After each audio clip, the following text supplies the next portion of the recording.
ലോകകപ്പിൽ ഇത്തവണ നോക്കൌട്ടിലേക്കുള്ള പോരാട്ടം കടുക്കും. ഗ്രൂപ്പുകളിൽ മൂന്നാം സ്ഥാനത്തെത്തുന്നവർക്കും നോക്കൌട്ട് സാധ്യതയുള്ളതിനാൽ അവസാന മത്സരങ്ങളിലെ ഗോൾ നേട്ടം പോലും പ്രധാനമാകും. മാച്ച് ഫിക്സിംഗ് അടക്കം ഒഴിവാക്കാൻ ഗ്രൂപ്പുകളിലെ അവസാന റൗണ്ട് മത്സരം ഒരേ സമയത്താണ് നടത്തുന്നത്.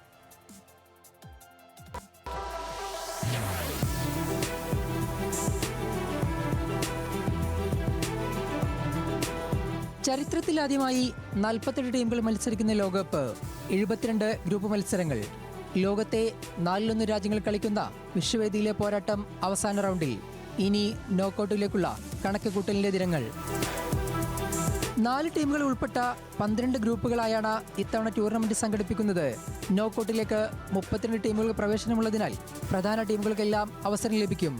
ഗ്രൂപ്പിലെ ആദ്യ 2 സ്ഥാനക്കാർക്ക് പുറമെ മികച്ച 3ാം സ്ഥാനക്കാരായ 8 ടീമുകൾക്കും നോക്കൌട്ട് പ്രവേശനം ലഭിക്കും. ഇതോടെയാണ് അവസാന ഗ്രൂപ്പ് മത്സരത്തിലെ ഗോൾ നേട്ടം പോലും പ്രധാനമാകുന്നത്. 5 മാനദണ്ഡങ്ങളാണ് 3ാം സ്ഥാനക്കാരെ തിരഞ്ഞെടുക്കാൻ ഫിഫ പരിഗണിക്കുക. അതിൽ ആദ്യത്തേത് ഗ്രൂപ്പ് ഘട്ടത്തിൽ നേടിയ പോയിന്റാണ്. പോയിന്റ് നില തുല്യമായാൽ പിന്നീട് പരിഗണിക്കുക ഗോൾ വ്യത്യാസം. ആകെ നേടിയ ഗോളിൽ നിന്ന് വഴങ്ങിയ ഗോൾ കുറയ്ക്കുന്നതാണ് ഗോൾ വ്യത്യാസം. ഇതും തുല്യമായാൽ ടീം ആകെ നേടിയ ഗോളുകളുടെ എണ്ണം പരിഗണിക്കും. ഇതും തുല്യമായാലാണ് 4ാമത്തെ മാനദണ്ഡമായ ഫെയർ പ്ലേ പോയിന്റ് പരിഗണിക്കുക. മഞ്ഞക്കാർഡിന് 1, റെഡ് കാർഡിന് 3, നേരിട്ട് റെഡ് കാർഡ് ലഭിച്ചാൽ 4 ഡിമെറിറ്റ് പോയിന്റുകൾ ടീമുകൾക്ക് മേൽ ചുമത്തും. ഇതും തുല്യമായാലാണ് ഫിഫ റാങ്കിംഗ് പരിഗണിക്കുക. ഞായറാഴ്ച രാത്രി 12:30-ക്കാണ് നോക്കൌട്ട് മത്സരങ്ങൾക്ക് തുടക്കമാവുക.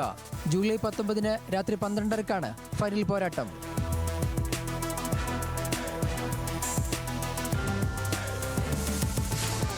World cup desk, news Malayalam.